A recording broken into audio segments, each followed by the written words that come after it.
na Calera no Maraca, pode então encaminhar bem a classificação para o Flamengo. Pode sim, matematicamente é isso que é exatamente esse o quadro, porque o Flamengo conquistou esses 3 pontos com uma vitória que, como eu disse no linha de passe logo depois do jogo, teve a marca da ousadia, teve a marca da coragem de uma escalação que foi levada ao campo pelo técnico Rogério Ceni para tirar do elenco do Flamengo a máxima qualidade de elaboração, de associação no meio de campo, com 2 jogadores teoricamente em funções defensivas como o Gerson e Diego, que tem total capacidade de serem os criadores dos movimentos ofensivos do Flamengo, e o Gerson de fato foi 2 vezes. Numa terminou com um gol do Arão, que nós estamos vendo aí, e a outra, logo depois, o Everton Ribeiro poderia ter feito o que seria o 2º gol do Flamengo naquela noite. Então, isso significa que não há reparações a fazer na escalação, na atuação do Flamengo, que correu riscos, que levou 2 gols, que poderia não ter vencido? É evidente que não. O Flamengo pode e deve jogar melhor. O Flamengo pode e deve jogar melhor do que fez nessa estreia na Libertadores e por mais tempo. O Flamengo pode ser mais regular dentro do seu alto nível, do elenco que tem e dos jogadores que pode colocar em campo.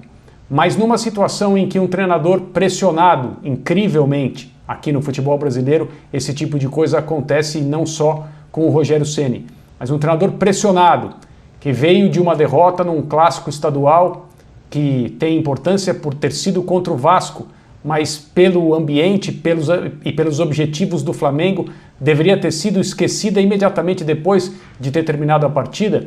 O Rogério tinha todas as explicações e todos os motivos para fazer uma escalação conservadora, muito provavelmente empatar fora de casa e chamar esse empate e esse ponto conquistado de bom resultado. Não seria, porque o Flamengo é melhor e tem capacidade para se estabelecer em qualquer lugar, contra qualquer adversário e vencê-los, superando-os tecnicamente. Foi o que o time fez numa noite em que os duelos internos do time do Flamengo ficaram claros. A sua capacidade ofensiva versus a necessidade de se defender bem, porque ninguém vai a lugar nenhum no futebol de hoje sem esse equilíbrio. Agora, a meu ver, uma boa estreia, uma escolha correta do treinador deste elenco, porque quando você comanda esses jogadores, você precisa ter muito claro com que tipo de futebol você quer ser melhor do que os outros. E ao que tudo indica, a escolha do Rogério é pela presença dos jogadores mais técnicos. Eu acho que isso merece ser aplaudido. E o André foi muito feliz, né, quando ele fala sobre os duelos, né? O Flamengo venceu e criou os seus gols a partir dos méritos que a gente está acostumado a ver.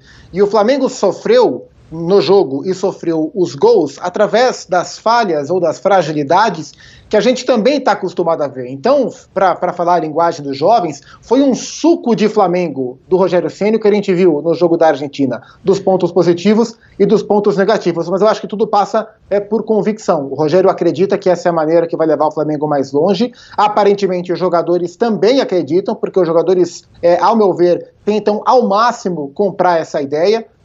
E acho que o Diego é o principal exemplo disso. O Diego conseguiu se readaptar como jogador na fase final de carreira, quando a tendência era que ele fosse aproveitado no que a gente usou como argumento para o Nenê e para o Casares, embora o Casares não seja dessa mesma idade, mas se comporta como tal, mas que fosse um cara para faixas, para trechos de jogo, como foi na final contra o River Plate lá em Lima, onde ele foi preponderante, mas ele se reinventa para ser um cara do jogo inteiro numa função que não é a dele e que exige dele fisicamente, inclusive. Então, a compra da ideia eu vejo muito personificado no Diego. A vitória foi muito importante. Quando a gente olha para os 6 jogos que o Flamengo vai ter nessa fase, 2 são os mais difíceis. Vélez na Argentina, LDU em Quito. Vélez na Argentina já foi. O Vélez é um time um pouco mais técnico que a LDU, e o Pellegrino, seu técnico, quis transformar com a alteração que fez com uma linha de 3 defensores e 2 volantes, tirando o Mancoejo, transformar esse time em um time um pouco mais físico para tentar combater o Flamengo. Até conseguiu, mas acabou perdendo. A LDU já é um time um pouco mais físico, um pouco mais de força e de velocidade, que venceu o São Paulo e que venceu o Santos na Vila Belmiro na última Libertadores. Não tende a ser um jogo fácil, mas essa vitória com o empate de União La Calera e LDU, dá ao Flamengo um conforto bem interessante, é gigantemente favorito para o grupo, e os argentinos e os equatorianos deverão brigar pela segunda vaga. Muito bem, e olha, o Arrascaeta, ele finalmente quebrou o silêncio em relação à situação dele no Flamengo. Ele deu uma entrevista a um programa de rádio chamado 100% Deporte, da Rádio Uruguaia Esporte 890. Então, abre aspas pro Arrascaeta. Ainda estamos conversando com o Flamengo sobre a renovação. A gente já vem falando há muito tempo. O importante é que o clube quer que eu fique aqui e eu estou muito feliz aqui. E ele completou: esperamos que tudo possa ser resolvido. A ideia do clube é que eu possa estar aqui por muitos anos, mas eu estou feliz de poder estar no Flamengo. Thaís Zupac, então, é um Arrascaeta que diz estar feliz no Flamengo, mas ele tem contrato até 2023, está conversando sim para ter essa valorização, para ter um aumento de salário. O Flamengo diz que quer o jogador porque o jogador é sim muito importante. E aí, o Flamengo tem de dar esse aumento de salário com essa renovação de contrato? Acho que o Flamengo não tem que dar a renovação de contrato. Acho que o Flamengo pode dar. Assim, eu acho muito perigoso quando e parte da torcida acaba tendo esse movimento, porque a torcida torce pelo clube, né? O jogador passa, o clube fica. Quando o jogador pede um aumento, mesmo estando sob contrato, ele passa por mercenário. E isso não é verdade em muitos dos casos. Acho que o Arrascaeta está correto em querer ser valorizado, em querer ter um contrato melhor. O que ele não pode fazer é mudar o comportamento dele ou permitir que o seu empresário faça algum tipo de pressão sobre a diretoria que impacte no trabalho não só do Arrascaeta, mas no trabalho coletivo, porque ele é uma peça muito importante. A hora que a vontade de ser reconhecido, a vontade de ser valorizado ultrapassa os limites de cada um nessa hierarquia, aí sim temos um erro. Então, o Arrascaeta querer ser valorizado, eu acho justo, e se o Flamengo, se eu fosse dono do dinheiro e tivesse condições, evidentemente valorizaria. E eu tenho convicção de que se o Flamengo estivesse num momento melhor, se nós estivéssemos economicamente num momento melhor, e consequentemente os clubes também, a discussão estaria em outro patamar. Mas ele está vivendo outros tempos. O Flamengo não contrata ninguém. O Flamengo abriu mão de contratar o Rafinha. O Flamengo vendeu o Natan, vendeu outros jovens jogadores, contratou o Pedro, que foi uma grana pesada, que estava emprestado. O PP agora. Outra condição. O PP também vai ser negociado, então é uma condição diferente. Então acho ok o Arrascaeta querer ser valorizado, acho perfeito que ele dê a declaração que ele deu, que ele quer ficar, porque ele tem contrato, ele é referência e ele é um ídolo, e não existe isso de o Flamengo ter que dar ou não ter que dar. O Flamengo analisa se ele pode dar ou se ele não pode dar. E se ele não puder dar o aumento, o Arrascaeta que ou cumpra o contrato ou arranje um lugar melhor para trabalhar. Pelas declarações que ele deu, ele vai cumprir o contrato, até porque hoje não há proposta para tirá-lo do Rio.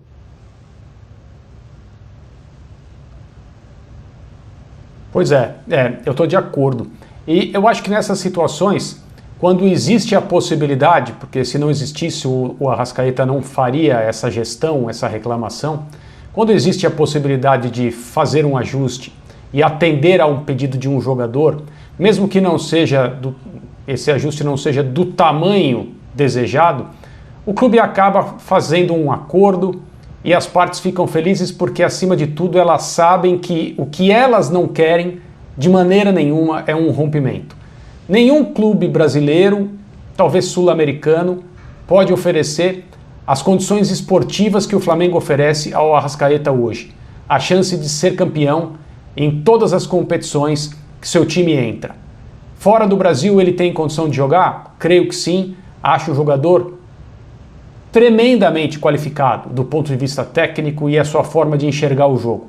Raro o jogador é o Arrascaeta, mas para a elite do futebol, creio que ele já estaria lá se a situação em termos de mercado fosse diferente da que é hoje. Então, não interessa para ele sair do Flamengo, não seria um bom movimento profissional, e muito menos interessa ao Flamengo que ele não esteja envolvido, que ele não seja titular e que o Flamengo não possa ter dele desempenhos como o da estreia na Copa Libertadores na Argentina, quando ele faz um gol característico de jogadores acima da média como ele.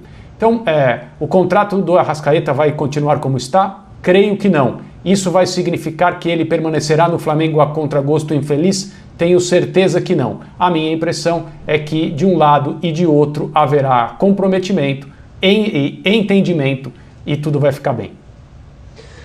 A gente tem que imaginar, a estreia do Flamengo na Libertadores contra o Vélez, gol da vitória dele. Exato. Dois dos jogos mais importantes. contra o Palmeiras, a Supercopa do Brasil, também deixou a marca dele num belo gol. É um jogador muito importante, né? Só para um parênteses aqui, o PP a gente falou agora há pouco, o volante deixa o Flamengo, ele tinha contrato só até o meio do ano, acertou com o Cuiabá, contrato de 3 anos com o Cuiabá, o novo integrante da Série A do Campeonato Brasileiro. Mas eu quero saber de vocês dois, André Kfouri e Gustavo Zupac. Dá para imaginar o Flamengo vencedor, forte, sem o Arrascaeta?